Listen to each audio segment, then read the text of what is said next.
Elodie, nice to meet you in person. Hi, hello. Thanks for having me. Pleasure. When I was researching your music, I think we found you, one of my teammates, Benas, who's doing social media, suggested your profile, and then I was looking at your music and your sets, and the thing that immediately I found, like even without reading the captions, was you mix a lot of hypnotic techno and groovy techno with music that is from Caribbean regions. Can you tell me more about that? How do you relate to that? Sure. So I'm from the Caribbean, so from Guadeloupe, which is an island in the Caribbean archipel. And music has always been a part of like my upbringing. At home, my parents would blast music every weekend, and it's been a way for me to connect to my roots, to my culture. And so naturally, the music that I'm always driven to is always either groovy or with drums or with a lot of rhythm. And I think that's something that you can really hear in the music that I play, first and foremost. And then I've tried to incorporate it a bit more into my sets by adding maybe some vocals or some drums that come from guoka, which is a traditional music from Guadeloupe. And I like to experiment with that to give a bit more of personality to what I do, to express myself, to also honor my origins. And it's super playful and also rewarding for me to be able to express myself in that sense and see the people actually reacting to it and enjoying it, actually. Yeah, I can imagine. Because then it feels like your two worlds. Yeah, exactly. There's a third world that is emerging. Yeah, exactly. Also because, so when I was little, for instance, when, I don't know, the neighbors would hear the music, or when my friends would come home to play with me, and then sometimes they would make fun of me somehow because of that kind of music. Or in France, like people used to make fun of it, of that kind of music, because it was considered to be, that playful music that you dance to, and that is from the Caribbean. It's like fun and playful. Yeah, like, and then you dance and everything. But now I can kind of like reappropriate that music and make it more valuable. Yes. And it did. So that was, you started because of your family background with the music was so much part of your life and your culture. When did electronic music, techno, come to your life? It was when I was, I think, 16. So I'm French, and in France we have something that's called the French touch. So it was like mainly artists like Justice, Daft Punk, Buzzy P, the whole crew. And one day with my cousin, actually, were listening to the radio, and we heard, I think it was like a Daft Punk song or Justice song. And then it really caught our attention, and we're like, this is actually incredible. We were listening before to like R&B, rap music, and then we get to hear French touch, and it kind of like blew our mind. Wow. And we decided to like dig. We started going out also. We're way too young to go out, actually, but we're starting to go out and to discover that music. And yeah, that's how I made my way slowly to electronic music. Yeah, so interesting. And then techno, at what point techno became part of your taste? It was actually way later. I was more of a house head. I was mostly interested into electro house, and I think techno came way later, 10 or maybe 10 years later. I guess it was I would say common development, because in France at the time people were more interested into house music, and there were not so many techno events, or they were maybe more underground, and I was not there yet. So yeah, techno came way later, I would say. Hello, and thanks so much for watching or listening to this podcast with Almost Sound. I'm Joseph, and this is the Almost Sound Studio. Just a quick interruption to tell you that if you're a producer and you're looking to further your skills or get inspiration from some of the most interesting artists in the world, you can head over to almostsound.co.uk and get access to masterclasses and courses from some of the most interesting producers out there. We do have a range of masterclasses that cover pretty much anything from sound design, sculpting at low end, creating engaging melodies, all the way down to mixing and mastering and arrangement. Head over to www.caribbean.co.uk and select the masterclass and course for you. In DJing, how does you started DJing sit in this timeline? So Caribbean music was the real origin. Then French touch after your hip hop and let's say more contextual music period. So you started developing a taste for the French touch, electro, then techno came years later. At what point does DJ start for you? So it tried to start at some point. So I started to go out. Then I moved to Paris. Then I discovered more and more the culture, the music, and got more and more interested in it. And I also started working in that world, in that industry, and I got to meet many DJs, and some of them became my friends. And I was like, maybe if my friends are doing it, maybe they could teach me just for my own knowledge, just so I could maybe play at home or whatever. But I have to say, even though I always try to do whatever I want to do, at that moment I didn't feel confident enough. Like I felt like, I don't know if it was maybe just being FLINTA or what actually set me back, but I didn't manage to actually do it. I just didn't feel confident enough. So in playing outside? No, just even at home, like even learning to do it was just like so hard. I was like, why am I doing this? Like, will people think it's weird that I try to learn how to DJ? What am I trying to achieve by doing this? Like, maybe I should just leave that to the people who know how to do it. Like, so I stopped, and it came back just way later, a few years later, when I told myself, okay, you love that, you love music, you want to try to DJ, just do it. Like, just train every day for an hour, and then you will see what comes of it. So it feels like you kind of took stock of the fear or something was blocking you. The passion was always there, of course, and then something in you moved, and then you said, okay, let's actually do it. Exactly, yeah. Do you think you speak a lot about representation, especially for FLINTA, women of color? You mentioned that could have been a reason, lack of representation when you started. Do you think by the time you then decide, let's fucking do it, you found that also easier because you saw more and more women playing, for example? I think could be one of the reasons, of course, because when I started, so I always remind myself of that little story, which is like I moved to Paris when I was 23. And to me, it was like a new world opening. Like, I'm going to have access to that amazing nightlife, be able to see so many DJs that I only see, I don't know, like on the internet or whatever. And I started going out when I was in Paris. I started going to clubs, go to different events, try different types of music. But at one point, I really told myself, well, do I really belong to those spaces? Because I would look around and only see white people. And I don't know, I didn't feel completely like I belong. So I really questioned myself. And even like the DJ, it used to be that figure, you know, that white man with like a white shirt and like a cap and that Sennheiser headphones. Yeah. That's all I could see. Like whichever party I would go to, it was the only type of DJ I would see. And I really told myself, like, maybe those events are not for me, and that's okay, you know, like I'm just maybe not the target audience, you know. So I reflected and I was like, maybe I should stop going. I really, really considered to stop going to those events.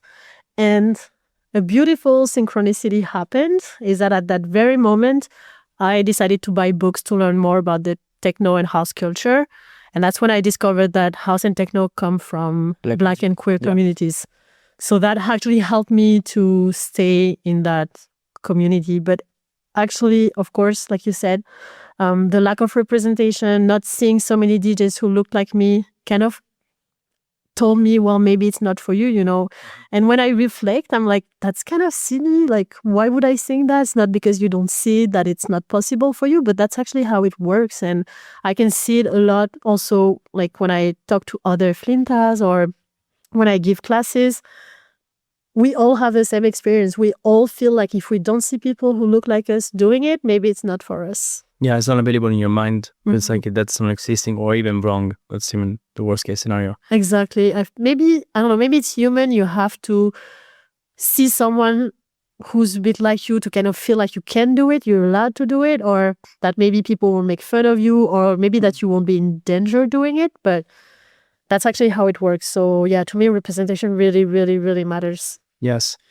I'm sorry to go in the deep end already, but because you have been very outspoken about how important it is it would have been to you to have more representation, but also to give that back to the community. You have a program for FLINTA artists. You are very vocal about using also your gigs and DJing to show other women, other FLINTA, other women of color that actually this is possible and it's for them. How do you navigate this when, for example, someone comes to you and shares open-heartedly and says like, I'm having a shit time because, I don't know, I cannot get gigs, or I don't feel accepted, or I don't feel represented. How do you support a person? So first of all, I guess I tell them, well, look where I am now. So if I'm here now, means that you can also be here, and I also need you to be here. Like it's important that they understand it's a two-way street, you know, like it's not just me giving them the representation they need, it's also them kind of coming also so that we can help each other. Then what I say usually is that look at your Instagram and look at who you follow. Do you follow enough people who look like you? If you don't, try to look for them and try to follow them on socials, because we don't realize it. But of course, algorithms play a big role. And I feel like when I did that as well, like following more diverse artists, it also showed me more, like on a daily basis, I would see on my feed more people who looked like me and also give me a lot of strength. Then I would also say, try to find your network.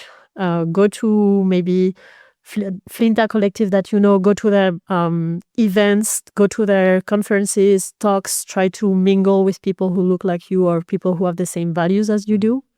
Yeah, that is what I would say. That's probably what you would have told yourself. Exactly. I think I would say in a maybe in a bit selfish way, but everything that I'm doing now, I'm doing it for the me of those past years. Like what I would have liked to find, I'm doing it. I'm like, that would have been nice to have that when I was trying to DJ, but I couldn't. Okay, I'm going to do it. Yes. And then hopefully it helps other people. Yes, I think it does help a lot. To have the conversation, I think also a lot of people can feel lonely and then they can feel they might be even the only one feeling that, which is not the case.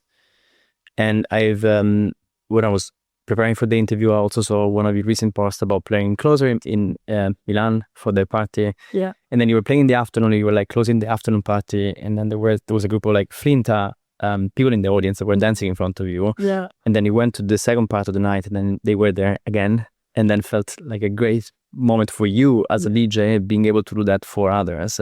How did that make you feel? It was so incredible. And the thing that I noticed first is something that I always do, and I feel like maybe minorities do always, is like I completely brush it off. I was like, no, but it's not me. It just happened, you know. Well, FLINTA happened to be in the front. Well, that's just a coincidence, you know. And then when they didn't know each other, like it wasn't not like a group of friends. It was just like random people who just like came to the front and danced in the front and felt really empowered. And then after, like at the second event, they came to see me, like one after the other. And that's when I realized it was real. And then it just felt so incredible to me, like how did I manage to do this? You know, like, so cool. How did this happen? I want this to happen, but how did this translate so much? So I'm super grateful, super grateful. Did you have the chance to speak with some of them? Like yeah, after? I did. Yes. I did. And yeah, they all told me it was super empowering, that they really, really felt connected and they felt seen as well. Like they had the space to do it. Like since I was there, they could actually come to the front and take the space. And that's what I really liked. Like they felt like they could take it, not just like come, but take it as well. So yeah, and I mean, I don't know if they're Italian, but I think growing up in Italy, it's super important when this happens. I think in Berlin, again, it's a bubble, bigger city than Milan and Rome. I think in Italy still like even harder problem to suffer. But also just to give a bit of credit, like the closer team is doing a really good job. Like even the people told me like, those events are like really good for this kind of things as well. Yeah. Yes. And follow-up question, for example, you mentioned people from Closer. What do they do that makes people feel good, that is different than, let's say, a random average club that doesn't do this time? What are the things that you would notice and like they're really doing a good job? I think, first of all, just like the way that they act between themselves and the way that they conceive the party, conceive the way of like organizing an event. Like they're really friendly people. They make jokes. They are really welcoming. They are super open, warm. I think that's the first thing. You can really tell like it's a passion of them. Then the venue they chose is really friendly. It looks like the two venues kind of look like the inside of a big apartment. So you have couches, you have big shelves with books and vinyls. It felt like a home. So I guess choosing this venue was really, really smart. And they also they really curate the nights to make sense, like they have diverse lineups, and they try to bring the best artists out there to make them accessible to the people. And also the prices of the nights are quite low compared to what they could be. So they lower the barriers, they make it comfortable. Exactly. And from a FLINTA, let's say, audience, someone that goes there, what would make the night a great night? Where you feel welcome, you feel there's no problems, you feel accepted, but not just accepted as tolerated. Like it's like actually the environment welcomes you, makes it safe for you. You mean in any kind of party? In any kind of party, yeah. I would say it's very important that I see that there is someone kind of curating the crowd, like a bouncer or someone who's like kind of like, curating the crowd and saying, okay, you maybe look too drunk, so you cannot get in, or you don't seem to understand which kind of party you're going in, so maybe you should come another time. It's nice when the person also at the entrance kind of give us a sense of what's going to be inside, like, hey, this is this type of party, it's better if you behave that way. Kind of like makes me feel reassured that I'm not gonna be harassed or annoyed or whatever inside. Also having awareness teams, super important. Seeing that the lineups are curated, again, that the lineups are diverse, that they made an effort of having FLINTAs, people from the different countries, from different horizons, super important. These types of considerations, I would say. Just a few words before we go back to the interview. First of all, thank you so much for watching and listening to the show. We absolutely love what we're doing and interviewing artists and people who are shaping the field. And it's great to have you with us in this podcast. And then I wanted to ask you, if you haven't yet, please subscribe or follow us in the platform that you're using to watch or listen to the show, because these really help us a lot. It helps us grow the platform, it helps us reach more people, and it does help us reach guests that otherwise are very difficult to confirm and book for the interviews. And now let's go back to the show. Enjoy. Yes. Thinking about other examples, so we talk about Closer, which is Italy, Milan, Berlin. I think, again, we're very lucky. Many clubs and nights at that. It's kind of a benchmark. Have you been in other places where, let's take maybe one very good example and one not so good example without mentioning names, but just a situation to understand what is the opposite of this? Okay. I would say in Amsterdam, they're really good at like organizing their events and try to make them safer. They have a good way of understanding the scene and understanding how to make that event inclusive. And also like some places are actually built by people who are queer, who are POC, or so it works. And then you have other places where you can actually feel that you maybe have minorities working for the clubs, but not at top levels. And it shows sometimes, like, I guess, right, maybe the lack of like, not just include, but also include for real and having people in decision, at decision level, I would say. I guess it shows. Yeah. And what is something that, for example, if you take a non-FLINTA person, a club goer, what is something that would make me empathize more with your experience, that would make me understand more, or even take action to do, for example, change? Let's say I work for the club, they will make me pay attention to more details, and now I just disregard because I'm oblivious to what is happening. It's kind of, I would say, tricky, because my first reaction would be, no offense, but why are you not paying more attention? Those people are also part of what makes a good party. To me, it's important to be empathetic to everyone around you. If you work in a club and you're disregarding a good part of who's part of your crowd, maybe there's a problem there. So, tricky. Yeah. I would say maybe just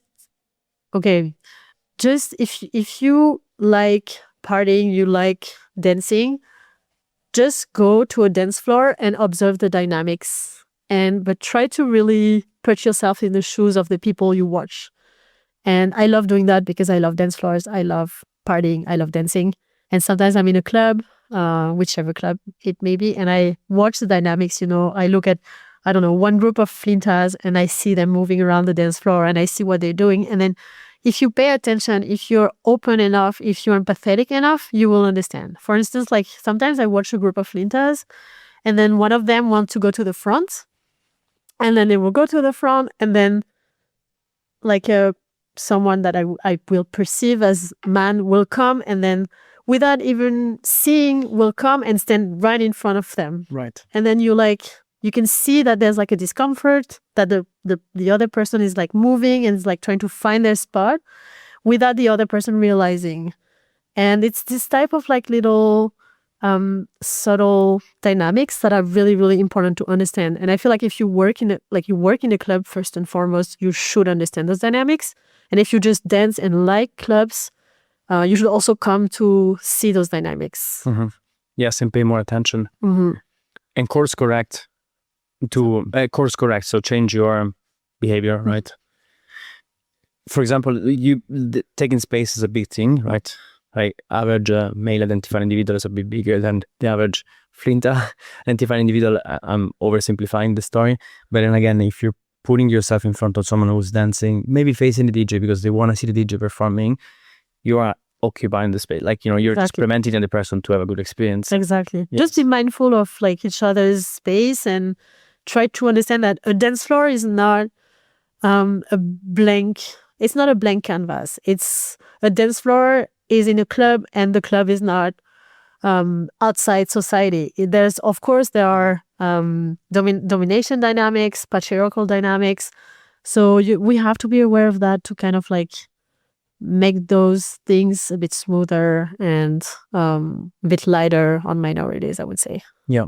To be, yes, exactly, to pay more attention. And have you had in your career as DJ, have you had mentors or people who supported you that had a positive impact, whether you know them or not? But I did. I do. I'm not going to name them because they don't need the light, so I'm not going to name them, but I actually do. And it's really, so one of them is FLINTA, and I don't know if she realizes it, but she gives those little piece of advice or this little bit of push that are really, really nice and can really feel good and help a lot. And yeah, it's really important, I feel like. And for clarity, do you know each other? We know each other, yeah. Yes. And you alluded to that before, you felt when you started playing and getting more and more gigs demand, you felt you lacked legitimacy. Again, go back to representation, that's probably one of the causes. Of course. What else was there to understand your experience, like how you felt this? I guess me coming to the scene with maybe less experience. So basically my story is I started really DJing when I was 30 years old, so it's really late. I do not release tracks. I don't have like a huge career. I don't know. I'm just a passionate person who likes to play music. And when you compare this to other artists who are on the scene, when you compare this to other artists I'm on the same lineup with, you can be like, whoa, how come, you know? So I guess that kind of like, plays a role in how I feel and maybe in that kind of like imposter syndrome that I have. Yeah. It's normal. Yeah, for sure. Did it ever happen to you that you kind of absorbed this from people's comments, or it was more your internalized process? I think it's both. Fortunately, I don't get too many comments about this. Like, they may happen, but I'm not confronted to them too much, and that's a good thing. It's also what I also build in myself, probably, like the reflection that I have and what I think people perceive of me. So I guess it's mostly a battle against myself, but yeah, mostly a battle against myself. Yes.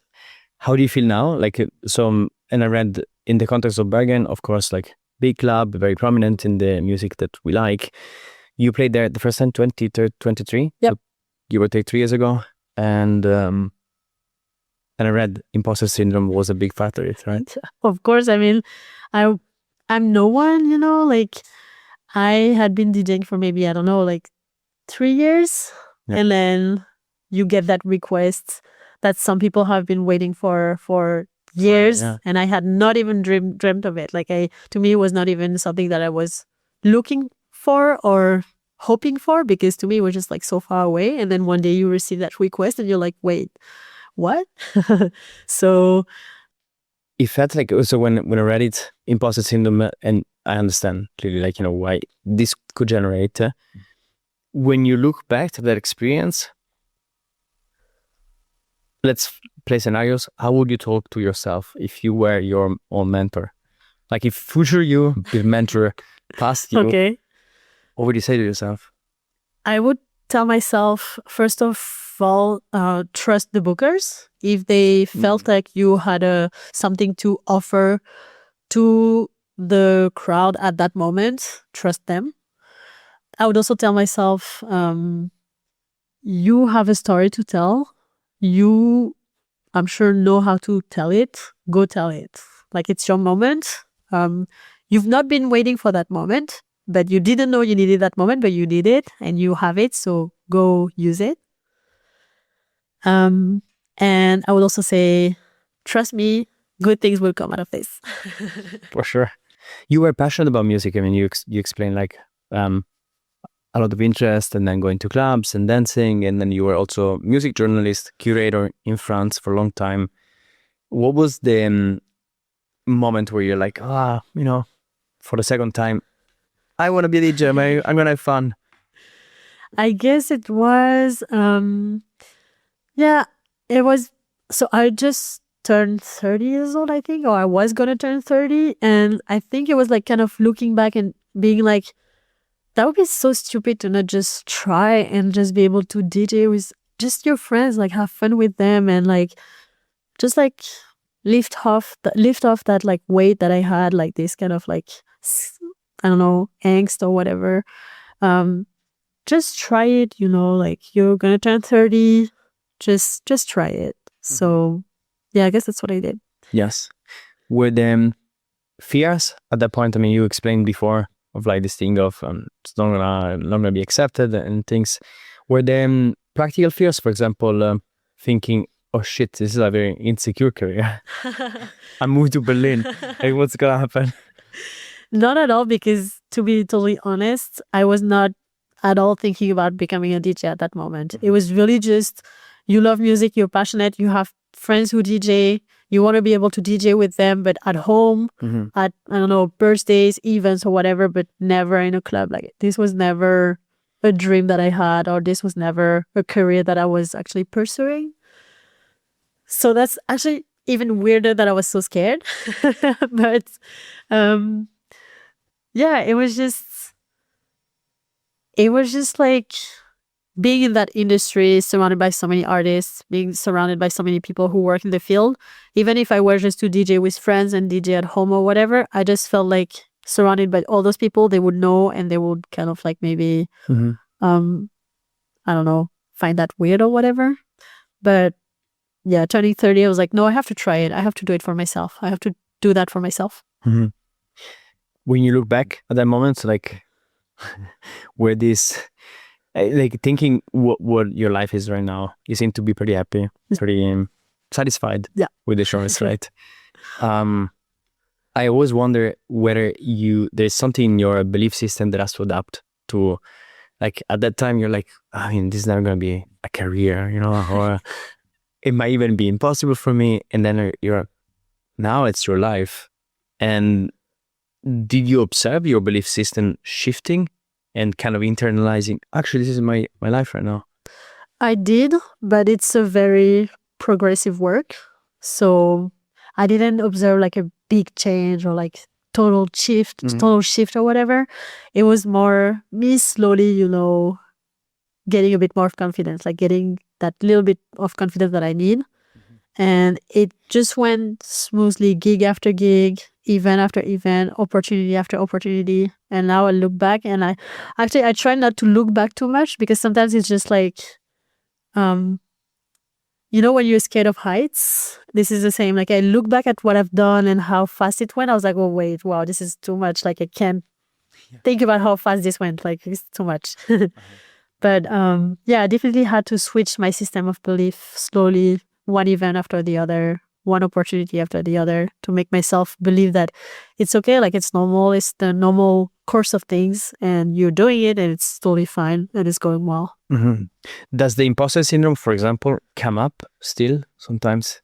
It actually does, yeah. I think it's not something that you can totally forget or lose. I think it's always going to be there at some point. But I would guess you have a better way to handle it. Yeah, definitely. Of course, I do.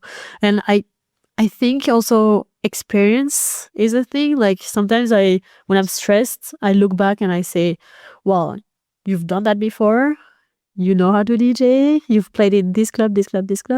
You were fine, so you should be fine also. Yes. You have a way to kind of like calm yourself down when that comes up. Definitely. Yeah. And I was very interested when I was researching, like you said that you started Venus Club around 2020. Yeah. Facebook post. I think you posted on Facebook in a group where there were other FLINTA artists that wanted to learn how to DJ, something along those lines. And you got like hundreds of messages or 100 messages. And you realize, actually, there's a lot. Yes. Tell me more about the story. What is Venus Club and then how it came up? So I wanted FLINTA friends to DJ because I was in that phase where I was like, okay, I need to learn. I want to do it. So I'm going to train every day. And then I trained. I was like, okay, well, now to get better, I need a group of friends to just play at home. And I wrote on that group. And I don't know why I thought only a few people would answer, and 100 people answered. So we decided, well, it's a long story, but in the end, we decided we would create our collective. And when we created that collective, we didn't know each other. So we had to learn how to know each other, learn how to build a product together. And first, it became real because people started listening to our mixtapes, the mixtape that we put out. Then the clubs reopened, so the programmers started booking us because I guess there was a need for more representation, more FLINTA on the scene. I guess also the people liked it because, again, there was a need for more FLINTA on the scene. And that's how we built the project. But we didn't want to just do gigs because we felt like we had to give back as well. We had to like help the scene. So we started the project we were talking about earlier, which is Le Sillage de Vénus, which is courses to learn how to DJ. What does Le Sillage mean? It's, you know, the wake in a vinyl. You know, it's like the hole that the needle goes into. But for the groove. The groove, exactly. And for a planet, it's like the way of the planet, like the path of the planet. So it's like the orbit of the planet, exactly. Okay.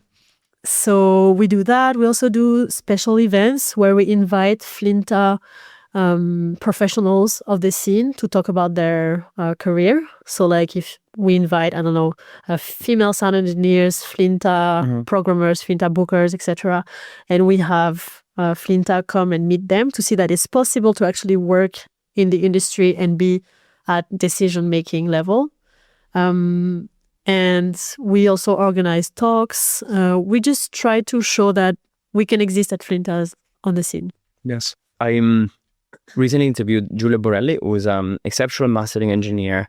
She's done mastering for insane artists, not even in techno, so like more in the electronic music. And we were talking about what can a person concretely do to give more opportunities to FLINTA female artists or professionals in music. And she described it with 3 words, and I really started thinking about it, which is representation and knowledge and opportunities, which is similar to what you're doing. Exactly. I usually say representation, knowledge, and the third one is community, like getting together to like find your little group or the people who can help you move forward. Yes.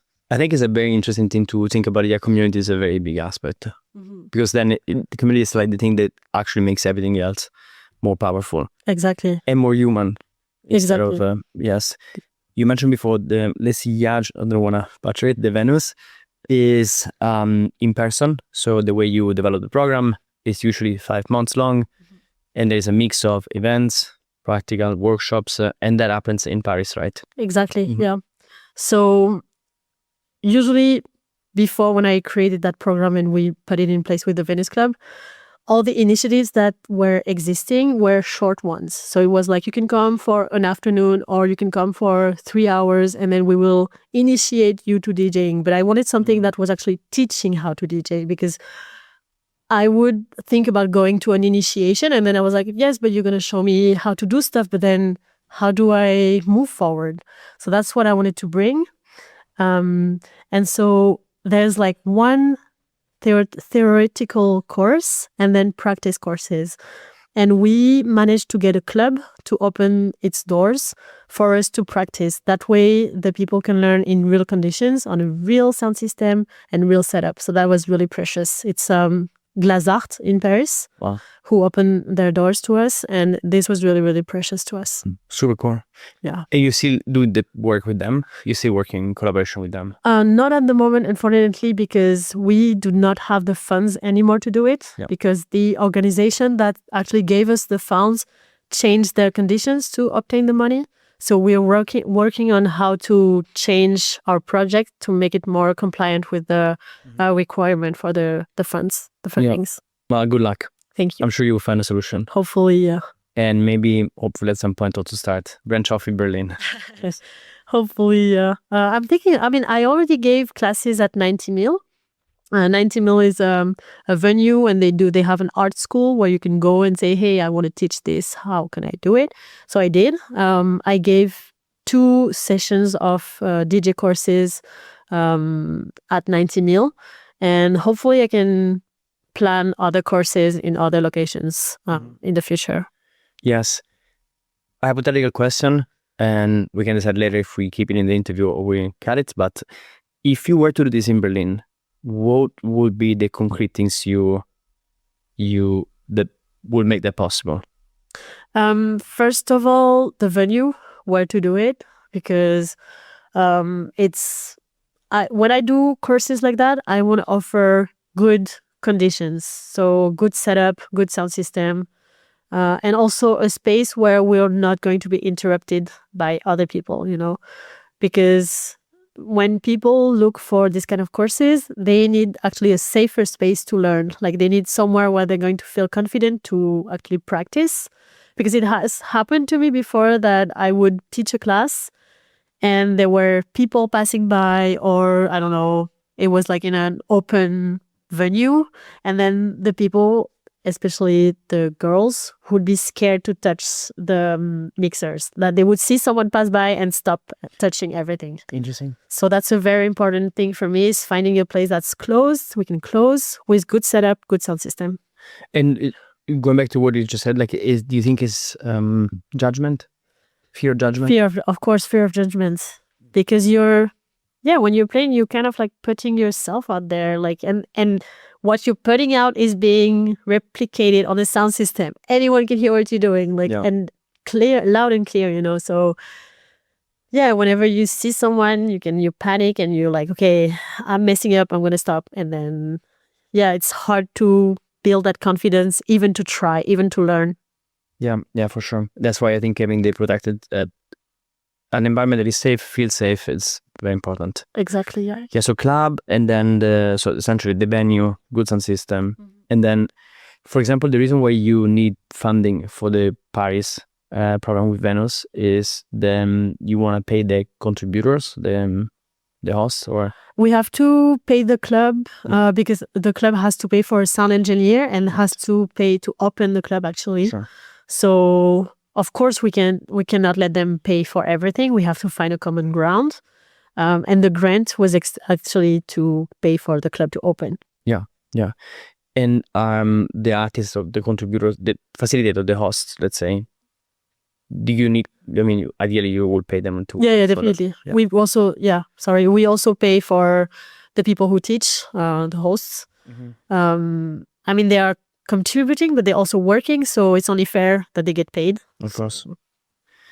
And moving to the other side, so if you were a FLINTA artist that is considering making music, some doubts, some fears, what would you recommend they do? Where would they find support or resources?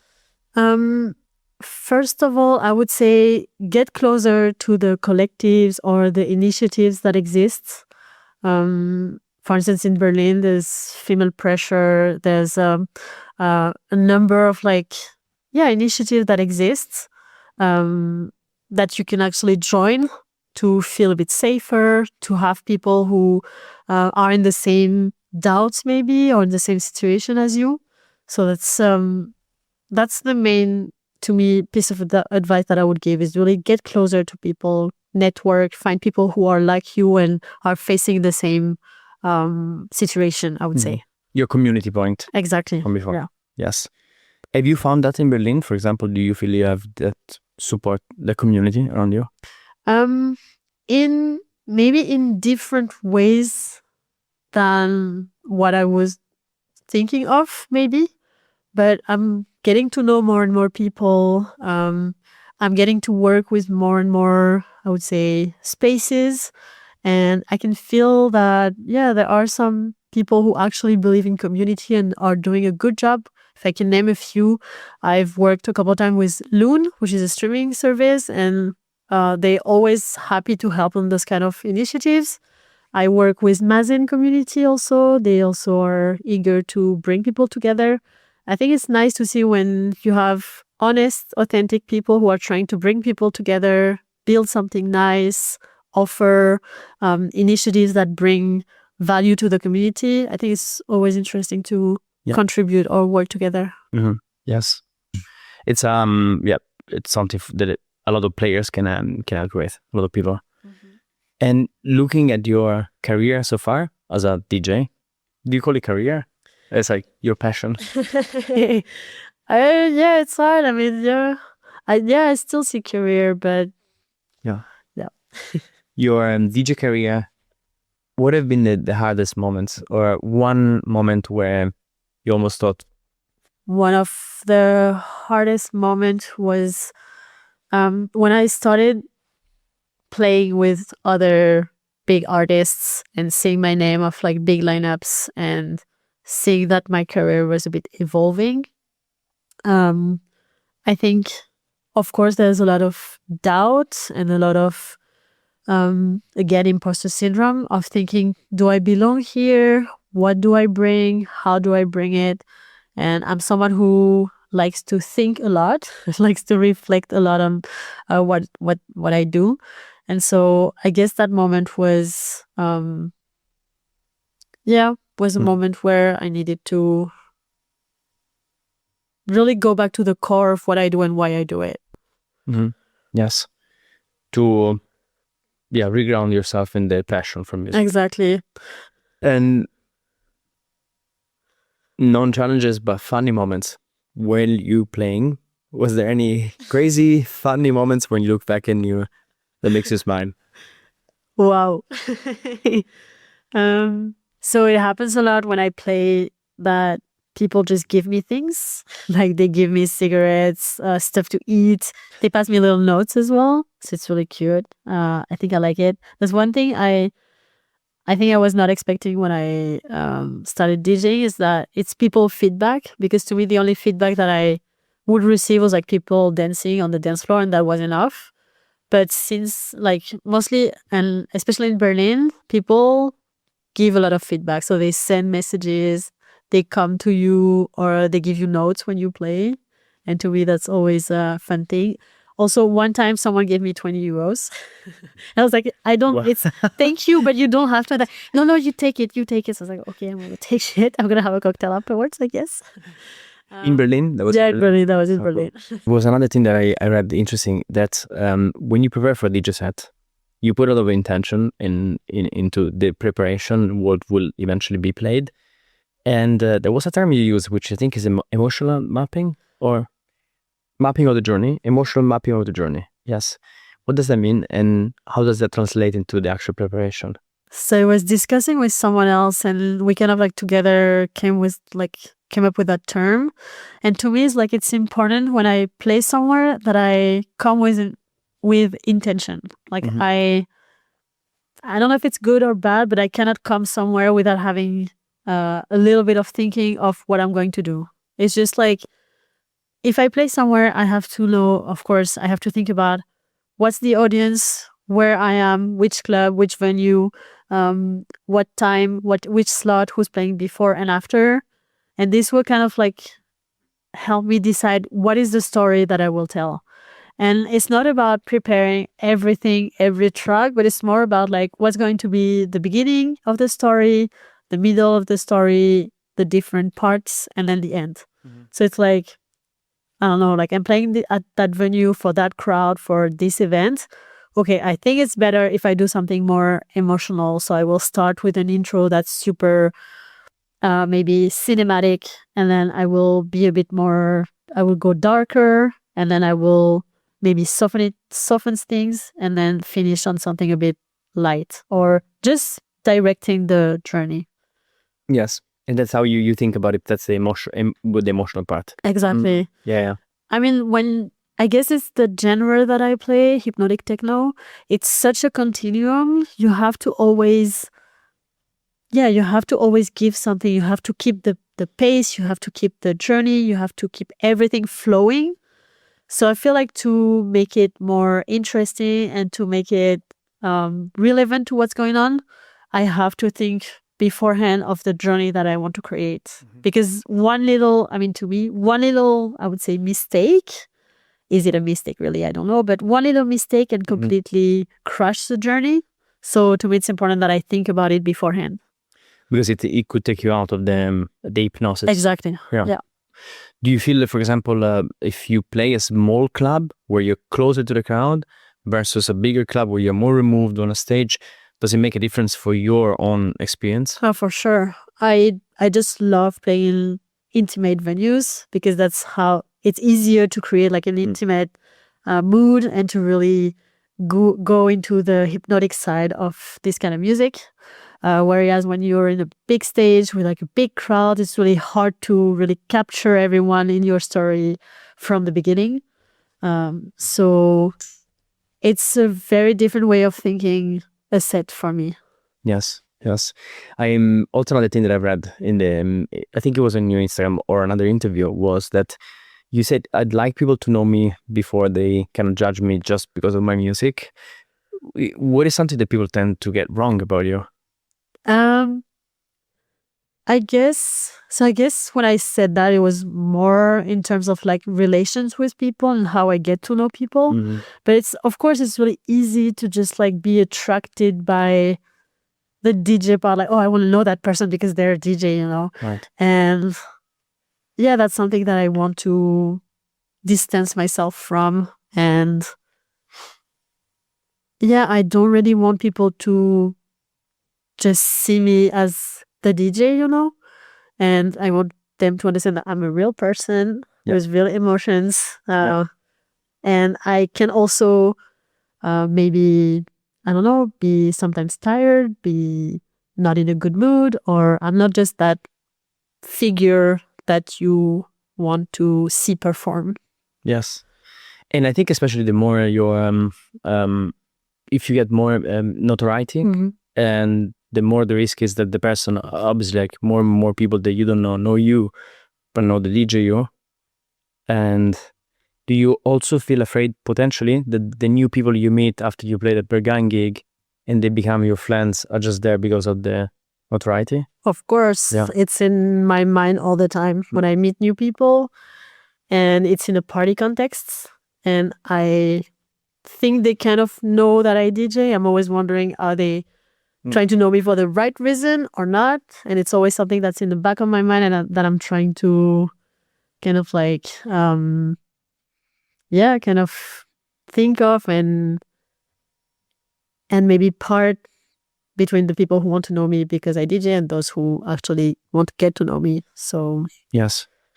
How do you maintain stable relationships with close friends over time? That's actually something really important that I actually want to work on more at the moment because of course, like my friend group is what's the most important to me. And being a DJ, if I tour, I miss birthdays, I miss some events. Also, I moved to Berlin and most of my friends are in Paris. So I'm also put some distance between me and my friends. But it's really important for me to nurture those relationships because those people, I've known them before I was even DJing. So it's important for me to be grounded. It's important for me to also be there for them and that we keep healthy relationships. But I'm super lucky because most of my friends also love music and partying. So when I play, they also come to see me. Sometimes they travel as well because it's a nice way for them to travel and see different festivals, parties, events, clubs. So I'm really lucky in that sense. Luckily you're in Berlin and not in a random place like in, I don't know, Alaska, Groenland. It'd be different. Yeah. So it's really important that I nurture those relationships and that I make sure that I miss some events, some things, but I'm still there and still supportive and still there for them. Yes. I think it does a massive positive impact on the quality of life, like how much you enjoy everything else, right? Of course. Yes. Yeah, I mean, I get to travel. I maybe have a bit of, do you mean like in regards of like... Friends, right? Having close friends. Oh, sorry. Okay. Yeah, of course. To me, I mean, friends, like we say, it's like the family you've chosen, you know? So it's like, I made sure to have this like safe and interesting and beautiful circle around me that I can be proud of and that can support me when I need and I can support too also when they need. So it's super important. And also, you know, coming to Berlin, even if I'm older now, there's a bit of darkness in this city. Like if you don't pay attention, you can be dragged into the darkness of this city. And being grounded, having the right people around you is super, super, super important. Yeah, keeps you above. Definitely. Even in the winter. Even in the winter with like low light and cold and snow and... Yeah, for sure. Important. Yeah. And going toward the final part of the interview, what drives you in life in 3 words? I would say passion, community, and fun. It sounds a bit like, it sounds a bit common, but it's important to have fun in life. It's important that even like if it's a career, it's important that I still enjoy myself, that I'm happy to go to a gig. I'm happy to meet new people, meet those collective, those people. So yeah. 100%. Imagine if life was like boring and serious. Exactly. Like it would suck so much. I think sometimes like when I get to, you know, the artist dinner, I'm always the one that's always so like happy to meet everyone, like a bit naive about it as well, but I never want to lose that like naiveness about it. I always want to be impressed to be at the same table as, I don't know, Freddie K or whichever artist, and be like, oh, I'm so happy to meet you. And or even the collective that's receiving me, be happy to ask questions or discover their club, their venue, whatever. I think it's so important. Otherwise, why am I doing this? Yes, otherwise it becomes a career and that's it. No fun. Exactly. What trait of your personality is a blessing and what is a curse? And they can be the same trait. I would say overthinking. I overthink all the time, which is interesting in some moments because it helps me develop what I do, move forward, think more of my art and the music I want to play. But sometimes it's too much. And I have to remind myself that music is emotions, music is movement, and it cannot always be overthinking and put too much reflection in it sometimes. Yes, it's a lot. If you were holding a flag above you, and that's the first thing that people see wherever you go, what word, symbol, drawing would you have on it?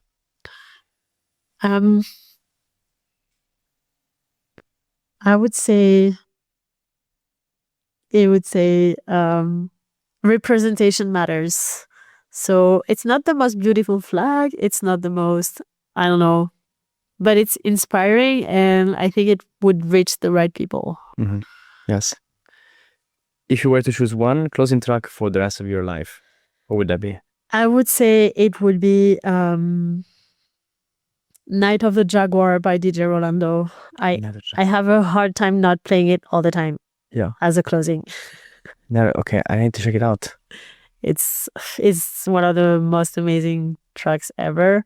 And I have to be honest, I was one time on the same lineup as DJ Rolando, and when I saw that, I kind of cried a little. Yeah. Full circle. Yeah. Yes. Did you tell him? I told him. Yes. What was the reaction? I think he was a bit surprised, and he was actually, I could see that he was genuinely happy. So I was like, cool, because I was a bit afraid that he would be like, who's that person? What does they want? Like, what's happening? But he was actually genuinely happy. So super cool that you told him. Yeah, I was super happy. Imagine he went home and was like, oh my God. Wow. Someone likes my tracks. Imagine it's like, I had a massive imposter syndrome until now. I mean, he's like one of the pioneers, so I'm sure he knows that he's really important. But still, I had to tell him because it's always nice to have feedback and still know that you made a difference somewhere. So, and it's true as well. Like, it's not that you made it up for whatever reason. Yeah. Yes. If you were to spend 1 week in a prison cell, with an artist, could be musician or not, could be dead or alive, who would you choose and why? I would choose. I think it's also would be a common answer, but I think I would choose either Kenny Larkin or Jeff Mills because they are the basis of what I do. So, of course, I would want to spend time with them and get to understand what were going through their brain when all of this happened. Yes, that would be an interesting week. Greeting them with questions like, hey, what's up? Tell me everything. Please tell me what happened at that moment. How did you experience it, please? Yes. Yeah, that would be, wow. Very interesting. Yep, definitely. Making it into a podcast. And what projects are you excited about for the near future? I'm excited to keep working on the projects I'm working with for my collective because it's Venice. always, Venice Club. It's always about like bringing more people to DJing, bringing more FLINTAs to DJing. And so recently it happened again that I came to a full circle moment where I organized an event and I booked a DJ who was one of my students. And she played such a great set. I saw all the people coming to her at the end of the event. And even the other people who organized the event with me were like, but she's so great. And I felt so proud. And I was like, this is actually meaningful and it's like helpful. And yeah, I want to keep doing more projects like that. I'm also a resident on Refuge Worldwide, where I get to play Caribbean music. And to me, it's like, I don't know, so freeing, such a nice space to actually express myself. So I'm really excited to keep going with that residency. And then I have really nice gigs coming up, and I'm really excited about them. So, yep, I hope to see many dancers on the dance floor for that. Yes, very cool. I hope I get the chance again to listen to one of your sets. Maybe in Bergen. Hopefully. Why not? Closing question. What question should we ask the next guest? How do you preserve your mental health? Because I feel like it's something we don't talk about a lot. I know Beatrice was also here. Yes. And also talked about this, and I really appreciated what she said. She's a great person, by the way, and a great DJ. And I would want to hear more about other DJs' answer to that question. Yeah. I loved like part of the conversation and the conversation with her because she's super, I mean, incredibly honest, and definitely. She shared a lot about what she has been through and what she thinks about mental health, especially. And I think it's one of these things that if I think about the problems that we have in the industry, the lack of representation, inequality is definitely a big one. Then there's also the sexualization, misogyny, another huge one. And I would say that the third one that has been there forever is mental health. Yeah, definitely. Throwing consumption habits, Berlin, when drugs are like normalized. It's really tough. Definitely. And also it's kind of sometimes feels like we don't have enough space to talk about it because you're a DJ, you're an artist, you have to perform. So if you're not presenting yourself to the best of your ability and to the best of who you are all the time, it can sometimes mean to people that you're not performing well. So it's kind of like this kind of spiral that, hey, you talk about your mental health, but then it means you're not doing good, but then it means you're not performing well, then it means we're not going to book you. And so, it's like there's not enough space to talk about that at the moment. And I wish that would change. For sure. And I fully agree. It's similar in other work environments where I think now things have changed, but burnout is kind of accepted and many of these things. But go and tell your boss, I don't know, these things happening, I feel going crazy. And they're like, yeah, okay, just go. Great stuff. Yeah, definitely. Yeah. And question for you from the previous guest is, what track from someone else you wish you had produced? Wow.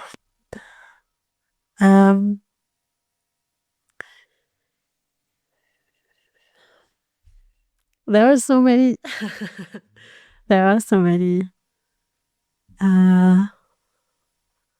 But I guess if that's my favorite track, I would also say Night of the Jaguar, because it's such a beautiful track and it's like, it's rhythm, it's techno, of course, but it's also this amazing melody that's on top of it, and also the development of the track, how it evolves, it's just so beautiful. And